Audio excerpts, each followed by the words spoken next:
26वीं आईनी तरामीम पर नून league, peoples party और JUI का इत्तेफाक। नवाज शरीफ की मेजबानी में जाती उम्रा में सियासी कायदीन के एजाज में इशाया।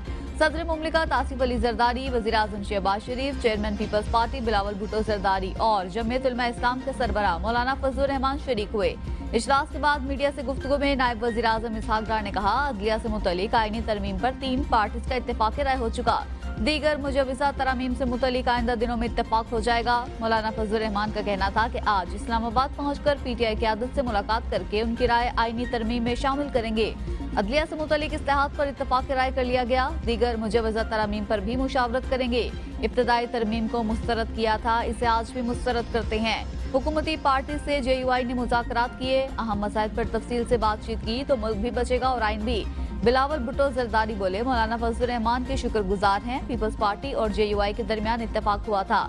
आज 3 जमातों पर इत्तेफाक हुआ। आईनी अदालतों के जरिए आइन की बालादस्ती और फौरी इंसाफ चाहते हैं। इस्लाहात के बाद अवाम को नजर आएगा कि आइन के दिफा के लिए क्या करते हैं।